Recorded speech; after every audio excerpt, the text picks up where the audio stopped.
Welcome to the Rugby Obsession Deep Dive. Great to be diving in. Today, we are absolutely plunging headfirst into, well, arguably the biggest international rivalry right now, France versus South Africa at the Stade de France. Huge game. It really is. And it's not just any match, is it? It's this high-stakes, very personal rematch after that, well, agonizing 2023 World Cup quarterfinal loss for France. Still feels pretty raw for them, I imagine. Totally. But look, today we're trying to go beyond just the history, the emotion, and really focus on the tactical battle, what's happening before the whistle. That's exactly the mission for you listening.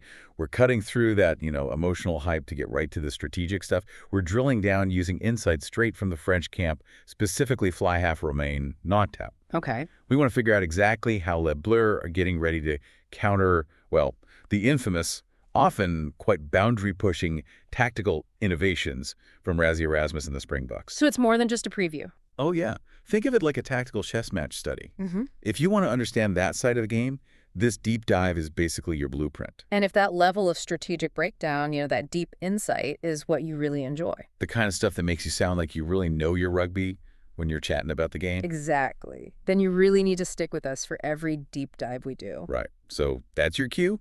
Join the team. Subscribe to Rugby Obsession now, wherever you get your podcasts, for more deep dives into the world of rugby. Okay, let's get into France's mindset then. The main theme, listening to Ntamack, seems to be this mix of caution but also real determination. Mm-hmm. They are absolutely set on not being caught off guard, as he put it, by South Africa's coaching setup.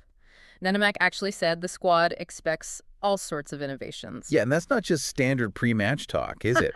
That feels like a genuine nod to the threat Rassie Erasmus represents, a real acknowledgement. It does. It speaks volumes about the sort of history they're up against. Exactly.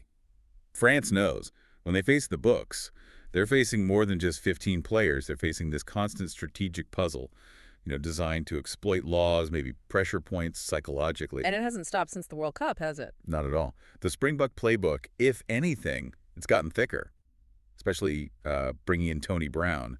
That's added some serious attacking flair, as Ntamack noted, to what was already a very pressure-heavy style. Right, and that addition of Brown, that really complicates things for France defensively, doesn't it? It does, massively. They can't just prep for the big forwards and the high balls anymore. Now they have to factor in genuine creativity, a real backline threat, too. But let's talk about the set piece, the trick plays. Yeah. Because that's where the Boks love to inject a bit of chaos. What specific innovations have France actually been studying? Well, Ntamack implies they've been doing some serious homework. Oh, definitely. The first one that probably springs to mind is that Twin Towers lineout they used against Australia last year. Ah, yes, that was something else. Wasn't it just? A huge tactical gamble, really. Using two incredibly tall players to lift a third one way up high. It creates this, well, almost impossible vertical mismatch. Forces the defense into a horrible choice. Precisely. Either you basically concede the ball, or you risk a yellow card trying to compete against someone who's practically in the rafters. That's classic Erasmus, though, isn't it? Pushing an idea right to the edge, almost breaking the game's structure. Absolutely. And they don't just stop there. Remember what they rolled out against Italy back in July? And then refined against the Aussies and the All Blacks. The open play lineout. Yeah, the open play lineouts. Instead of kicking dead to touch, they'd kick it out, and then boom, quickly form a lineout way out in open play, miles from the usual 5-meter mark. Speeds everything up, catches the defense completely off guard. Creates possession in really weird, unconventional parts of the field. And then what about that move against the Azzurri again, in that same series, manufacturing a scrum right from the first whistle?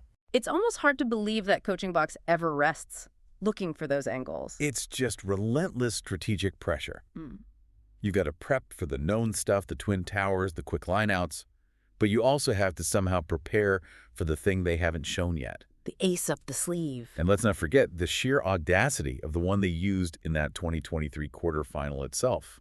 The scrum call from a mark inside their own 22. Which got outlawed afterwards, didn't it? It did. It was so disruptive, so controversial, World Rugby stepped in. But the French memory of that, as Ntamack pointed out, that's still fresh. It's a constant reminder the Boks will try, well, pretty much anything new. Okay, so the threat's real, the pressure psychological, the tactical disruption is constant. So what are France actually doing about it? Proactively. We know they're not just sitting ducks. They've been locked away in training camps at Marcus, the CNR. Yeah. Coaches and players doing their homework meticulously, as Ntamack put it. So what does that homework look like? Well, it seems twofold. First, shoring up the internal leadership, making sure they're solid inside. Second, trying to anticipate that external chaos. Okay, internally, what's the focus? The big one internally has to be the halfback pairing. With Antoine Dupont, irreplaceable Dupont, absent, Ntamack's linking up with Nolann Le Garrec from Racing 92 at number 9. Wow, that's enormous pressure on Le Garrec, stepping into probably the biggest shoes in world rugby right now. Huge. Ntamack sounded confident about their connection, but is a good understanding built in training camps? Is that enough against that suffocating Springbok defense? Well, that's the million-dollar question, isn't it? Mm-hmm. Ntamack did express high confidence, said they've spent a lot of time together building that chemistry. But their task is just massive. Keeping the engine running smoothly. Exactly, making sure the team's decision-making doesn't miss a beat. If the Bok plan is to sow confusion with these innovations, that 9-10 link, that cohesion, it's basically the only defense. Their mission, as Ntamack said, to lead the team as well as possible to help them beat South Africa. Simple as that, but incredibly hard to do. It needs perfect communication, distribution speed, all under just extreme stress. So that good understanding needs to translate from the training pitch into flawless execution when the Boks inevitably start throwing their curveballs. Right. And look, if you appreciate getting this level of tactical insight, not just who's playing, but the why and the how, the strategic challenges for key players, then you really should make sure you subscribe to Rugby Obsession. That's how we keep bringing you these deep dives. Hit subscribe now. Okay, so moving from that internal chemistry, what about the external threats? Ntamack mentions specific individuals France are really zoning in on. He did, and a name that came up, perhaps slightly surprisingly, but maybe not, was the rising star, Sacha Feinberg-Mngomezulu. Right, Mngomezulu. Why him specifically? I mean, the Boks have got world-class players everywhere. Kolbe, Arenzi. True, but Ntamack confirmed he'd watched him very closely during the Rugby Championship, called him very good. The focus isn't just his individual skill, though. Yeah. It's about his ability to sort of change the whole picture of the Boks attack. He's like an additional weapon, Ntamack said, a secondary playmaker. And that versatility, that ability to step in, it brings out the best in exceptional players like Cheslin Kolbe and Kurtley Arenz. He's not just a threat himself. He unlocks others, draws defenders maybe, creates space. Precisely. He pulls defensive attention, offers different kicking options, and his presence just means France can't only focus on the main fly half or scrum half. They know they absolutely have to keep him, and the others like Kolbe and Renzi contained. Which sounds exhausting, physically and mentally. Immense effort required from that French defensive line. Constant vigilance. Okay, so beyond containing individuals, Ntamack highlighted one specific skill area. France is hammering away at aerial skills. Yes. And this is, well, the ultimate tactical nod to the Boks core game plan, isn't it? You have to deal with the high ball against South Africa. It's non-negotiable. Absolutely crucial. Ntamack explicitly said they've been trying to improve and find new ways to win aerial balls. Okay, new ways. What does that mean in practice? For someone listening who maybe knows the game but not the fine detail, it's not just catching it, right? No, it's much more complex than just catching. The prep Ntamack's talking about is probably twofold.